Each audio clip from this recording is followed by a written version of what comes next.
The idea that scripture is self explanatory and anyone can read it and come to the truth is just flat wrong.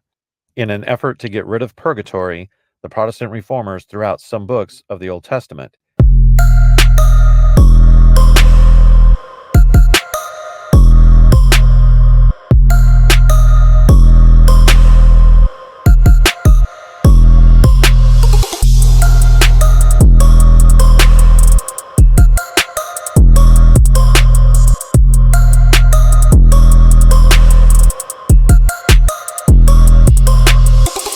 In an effort to get rid of purgatory, the Protestant reformers threw out some books of the Old Testament.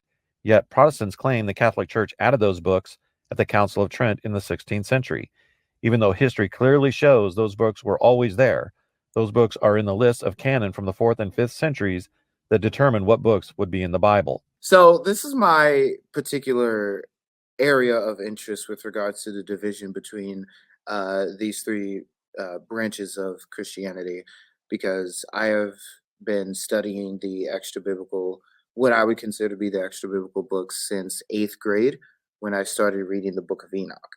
So I I have a lot I could say here. On the one hand, to correct Protestants, the Council of Rome in 382, um, other councils that took place, the Council of Carthage in 394, um, the Council of Florence, which I believe took place in the 15th century. All of these councils did affirm extra biblical books. Okay, so he is right in saying that there are councils of the 4th and 5th centuries that affirmed extra biblical books.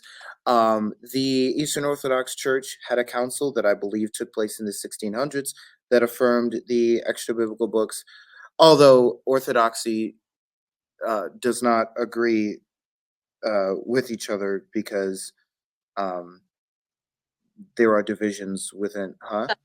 76. Say that. We have 76. Like, we have 3 more than the Catholic. That's set in solid in stone. The there is a group that has 80 plus, but they're not necessarily part of us. Yeah. Yeah. I mean, in the East, we kind of have our own little splinters, like offshoots, but it's not nearly as many as what I would see in the West. Like, for us, it's probably 3 to 5 offshoots. Yeah. And canons are, a little bit different, but for Eastern Orthodox, it is a solid 76. Yeah, there's definitely a typical, like, I know that 3rd and 4th Maccabees are accepted as canonical in the Eastern Orthodox Church. I was actually given a list by an Eastern Orthodox Christian, like, back during the pandemic, when I was looking into some of this stuff for that. But like the Ethiopian Orthodox Church, which I know may not be in communion with the other churches that would claim to be Orthodox, they accept the Book of Enoch and the Book of Jubilees, and Leslie has argued that part of the reason for their acceptance was Christological issues. They thought that they could defend the Messiahship and the deity of Christ using these 2 books. So I believe the Russian Orthodox Church has extra Psalms that other people don't have, if I remember correctly. Take that with a grain of salt. I'll be willing to be corrected on that.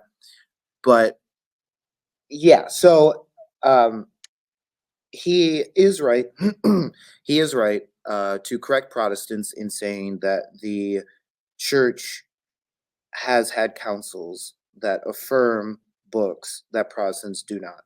The Council of Trent was not the first one to do this. It also was not the last to do this. However, I will say that the Council of Trent infallibly defined the canon of Scripture for Roman Catholics. And you can see this because the cardinal that interviewed Martin Luther himself did not agree with the Council of Trent. So Cardinal Cajetan, Cajetan, not Cajun. Cardinal Cayetan, he in his commentary on the authentic historical books of the Old Testament, which was dedicated to the Pope at the time, he entirely leaves out the Apocrypha. He did not consider it to be canonical. It's a bit of a long quote, so I'll read this a little bit here. So, on the one hand, though, as this author mentions here, he questioned the authorship of several epistles. He expressed doubt about the literal meaning of John's Apocalypse and the Song of Songs, or the Cantils. He questioned the authenticity of Mark 16, 9 through 20, and John 8, 1 through 11, the authorship of Hebrews, James, 2 Peter, and 3 John, and Jude. Furthermore, to quote him exactly here, he says, "Here we close our commentaries on the historical books of the Old Testament. For the rest, that is Judith, Tobit, the book of Maccabees, are counted by Jerome out of the canonical books and are placed amongst the Apocrypha along with Wisdom and Ecclesiasticus, as is plain from, I don't know how to say that word, but his writings. Nor be thou disturbed like a raw scholar if thou shouldest find anywhere, either in the sacred councils or the sacred doctors, these books reckoned as canonical. For the words as well of councils as of doctors are to be reduced to the correction of Jerome. Now, according to his judgment, in the epistle to the bishops, these books and any other like books in the canon of the Bible are not canonical. That is, not in the nature of a rule for confirming matters of faith. Yet they may be called canonical, that is, in the nature of a rule for the edification of the faithful, as being received and authorized in the canon of the Bible for that purpose. By the help of this distinction, thou mayest see thy way clearly through that which Augustine says, and what is written in the Providential Council of Carthage." So even I'm like, I don't know, man. He's tripping because like it, he was trying to take out more than just like the Apocrypha. Like he was naming some books. which which is valid. Which is valid. There's other ways So to consider it, canonical. Like, say there's like 10 categories that it has to meet in order for it to be canonical, just to give a number. And authorship was one, just because they don't know if it means like maybe the 9 other ones, then they would consider it in a count. And really, how Catholics in the Eastern Orthodox Church would view it, I would think, is just as a whole, and through the ecumenical councils, or just the councils in general. That's what really holds water for us, is the councils. yeah, which is which is understandable. But this is really important to note here, and actually, this article comments on this. His views did cause some controversy at the time, but notice he's agreeing with Martin Luther. Yeah. And he's Roman Catholic. He interviewed Luther. He does not agree with him. So, and this is really important to note. Before the councils, there was doubt about the authenticity of these books. And there were other books that were highly esteemed that are not esteemed now. The only church that accepts the Book of Enoch as scripture is the Ethiopian Orthodox Church, or the churches in Ethiopia. But there was a lot more acceptance of the Book of Enoch in between about 200 BC, let's say, to the middle of the 3rd century, when Origen is writing. Origen, in his book Against Celsus, mentions that the Book of Enoch does not circulate in all the churches as divine, is a quote from him. So we know there was doubt about it. But Tertullian gets into an apologetic about it in his book on the Apparel of Women, and Justin Martyr, as well as other Christian apologists, use the Book of Enoch, at least the theology from the Book of Enoch, in their apologetic, because they were able to try to argue that the gods and other things of the ancient world were and in Greek mythology and other things were demons. And Yeah. I believe that's what, but he argues that based on this like idea that they were once giants who are now spirits, right? And the spirits of the giants are demons. That comes straight from one Enoch. Uh, Whole chart of like all the different church fathers with their different canons of what they viewed as like canonical or not. And it really is, ultimately it comes down to this whole thing of canon law. Like that's literally an area of study where someone can get a degree just in that alone. Like canon law is such a huge topic. Yeah, so I do want to say again, he's right. Other councils did define the books for the western side of the church. That is absolutely true. Prior to Trent, that is definitely true. But I'm going to say that that as far as I'm aware, no council placed the anathema on someone who denied the legitimacy of these books until the Council of Trent. Yeah. That is a development. That is an addition, and an addition that was not there before. So there has always been doubt about these books. If you read, again, this cardinal quotes Jerome. Jerome did not hold to these books. Rufinus as well. You can read what he has to say. Yeah. He did not accept these books. He calls them not canonical but ecclesial, and then he considers other things apocryphal. So here we have a threefold division, and the apostolic constitutions. The apostolic constitutions were huge. They were That very informative at the time. The apostolic constitutions probably did not accept the book of Sirach, and they only attribute 3 books to Solomon, which is Proverbs, Ecclesiastes, and Song of Songs, which and there is no mention, as far as I'm aware, of the book of wisdom. yeah. So I mean, yeah, I mean, as far as like the apostolic constitutions, I feel like it is really slept on. Like, I think we always hear about the Didache, but we rarely hear about the apostolic constitutions. And I wish we talked more about that. yeah, it is a very it is a very interesting text. I will definitely say that. So uh, again, so I just want to say this again. He's right. Protestants need to be corrected here. However, the debate about the biblical books was there in the past, was there in the 4th and 5th centuries, even despite the councils, and continues to be there to this day. I don't think that there's debate about it within Roman Catholic circles, but and I don't think within Protestant circles there is debate about it necessarily. Uh, but when we're dialoguing, there's obviously debate about it.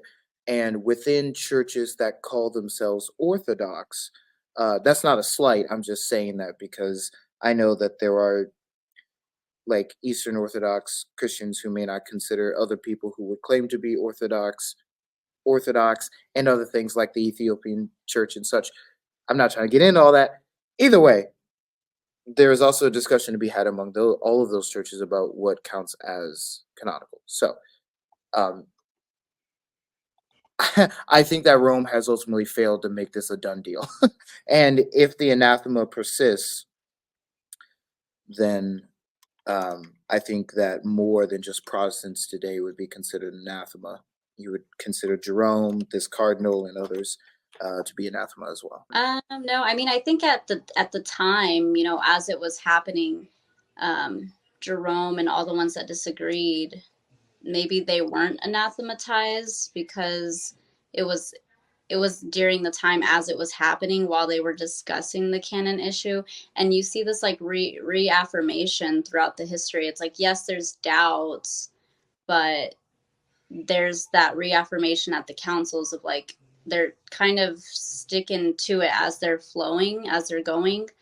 But in between those stopping points. Yeah, there definitely is doubts and like rising of discussion.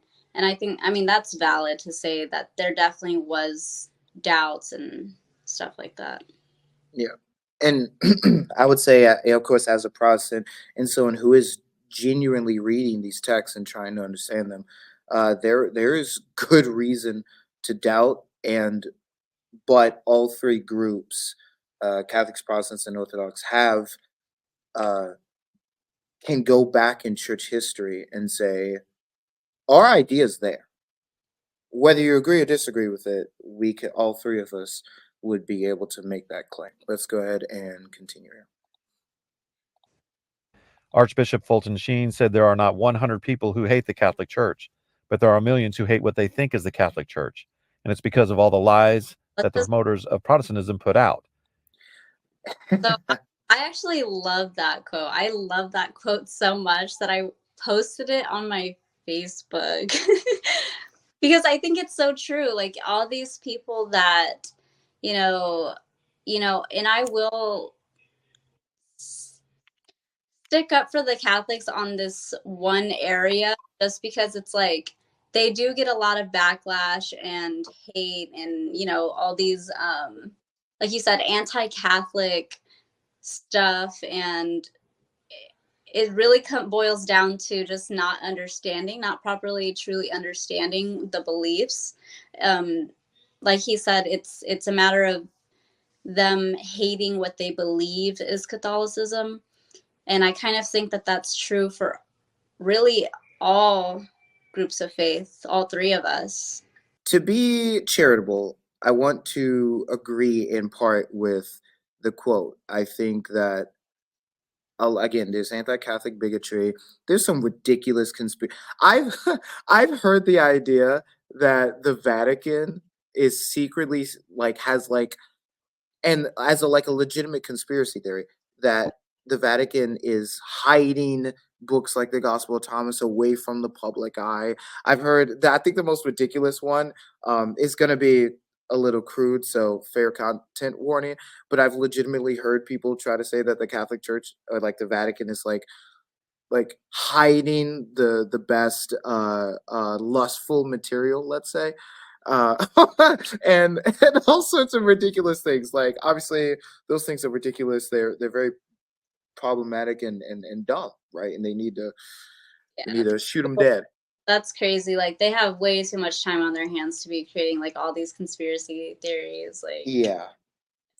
However, when you combine and maybe misunderstanding has a part to play in this. So perhaps misunderstanding on top of the relentless amount of scandals that the Protestants and Roman Catholics have had to deal with, it's kind of hard, especially if you watch some of these documentaries. Like, if you have a heart, some of the child abuse documentaries and these other things will very much make you cry. and I would not be surprised if these people hate the church. And it's not because they don't understand. It's because even when they did, they were still hurt. And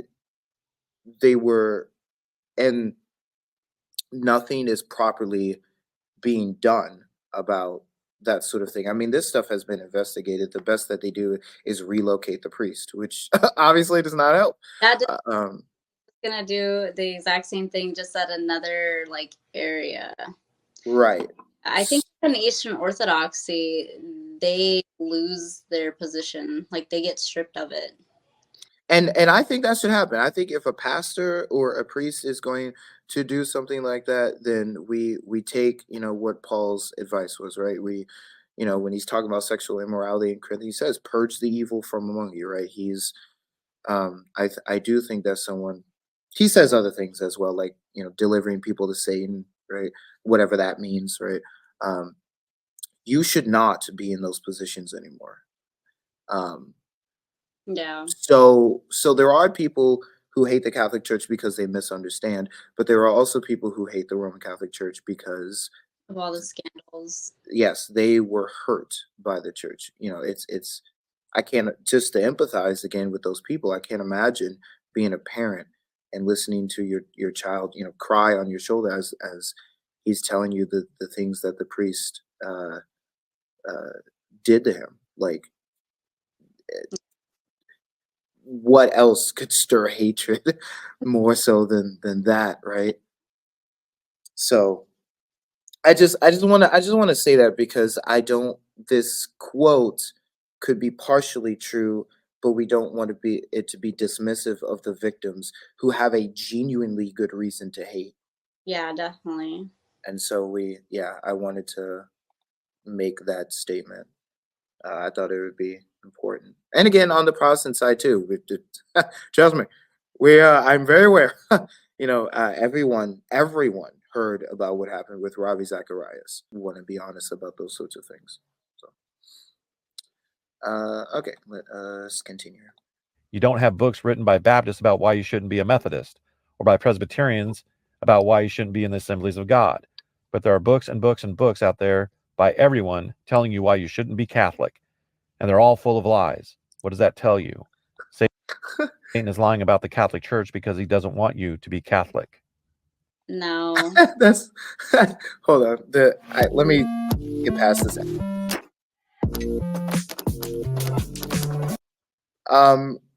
I beg to differ. Yeah. I No, books on my book. I could literally probably pull like 7 books from my bookshelf right now that are like saying why one shouldn't be a different denomination. yeah. Yeah, yeah. That one That seems a little silly. execution complex, the victim mentality. Yeah. Which is really sad, and it's like I'm not trying to get like political or weird or anything like that, but it's just weird to see, like, if you want to talk globally, then yeah, Christians are persecuted of all various different stripes. No one's denying that. False accusations are made against the various different branches. That's true. But Yeah. it's just weird to see a church that enjoys such a high position of power, both internally within its own thought system, but also externally, with how it deals with various different issues. And hear like hear hear Yeah, them like say we're being persecuted by Satan himself. Like, well, have you seen how much revenue and and other things and how much power you guys have still in the world today, and how much you did in the medieval era and other things? Like, nah, it's I don't know. Seems like Satan's doing a pretty terrible job, if I'm being honest. yeah. But on that note too as well, when I was inquiring into Mormonism, I remember going over to a Mormon family's house with the missionaries, and literally, like, we were sitting down talking over dinner, and they were saying how the wife or the owner of the house, she was telling me how they're the most persecuted, the Mormons, and how the Book of Mormon is, the most hated book or a sought out book in the world. And I'm just like, everybody thinks that they're the most persecuted. Like, Right. religion wants to claim or cling on to that. There's no nuance to what he's saying here in terms of his worldview or anything. So it very much just feels like he just believes that there are satanic lies and allegations against the Roman Catholic Church, but of course the gates of hell will not prevail against the Roman Catholic Church. So here we stand with all this power and authority and awesomeness from Jesus Christ himself, and these other people who disagree are simply liars and distorters. And even if I'm wrong in thinking that he thinks that, it certainly feels that way, Yeah. And and that's weird. I'm curious to know or to find out if, like, when he made this video, like, what did he just become Catholic? Because sometimes you can be very zealous for the faith, And so I'm just curious as to see if he just became Catholic when he had made this video. And that's possible. There are, I'm sure there are cage stage Catholics. Yeah. My friend Talon has joked about the Ortho Bros. There are. I know that Calvinists have uh, called other Calvinists like cage stage Calvinists, and seen like because they obviously have like a theological rich tradition, and so they might get prideful and thinking they're right about all their theology, and that comes across as like demeaning and of course disrespectful. And they're like, bro, your theology should make you more humble than anyone else. What are you doing here? I think Yeah. with cage stage, that's just such an interesting like study in itself on just I guess just the how psychology, like the human mind, right, how it affects ourselves. I think what it stems from is, you know, that person being so new that they're still trying to convince themselves. And so when somebody kind of goes against that, they have to come off really strongly to kind of convince themselves still, you know? Yeah. Yeah. Scripture alone. The idea that scripture is self-explanatory and anyone can read it and come to the truth is just flat wrong. Okay. Oh, immediately we have a problem. Okay. Really. I find this to be so funny. In the section of the video where he's going to critique scripture alone, sola scriptura, instead the first sentence that he says attacks a understanding of the clarity and sufficiency of scripture or the necessity of it. One of these three. Now, I just want Protestants also, but for everyone to understand here, none of those are directly dependent upon each other. So you can affirm scripture alone, but a low view of the clarity of scripture. Like these are not tied together. When I say the Bible is the sole infallible rule of faith, morals, and practice, I'm literally just saying that. I'm not talking about whether or not the faith, morals, and practice is clear. I'm not talking about whether or not what we derive from the text is sufficient for the Christian life. I'm not talking about any of that. All I am making a comment about the nature of the text itself, not about its clarity, which is a hermeneutical question, or its sufficiency, which is a practical question. Yeah. So the very first sentence that he makes or that he says conflates these things together. And I'm sure Protestants do sometimes conflate these things together, but they're not the same. And also, you need to define what you mean by clarity of scripture, because a lot of people are going to have a nuanced view of that. They're going to say that the scripture is clear insofar as the doctrine of salvation goes, where, and, you and me were talking about this earlier, but, we currently are of the mind that all three branches have the same gospel, right? So perhaps there is something to be said about the clarity of scripture with regards to the gospel and salvation, such that we all can agree on that point. I could be wrong there, but my point is that these doctrines need to be picked out separately and dealt with separately, not all conflated together, because that's confusing for everyone. And is not a direct attack against the sola itself.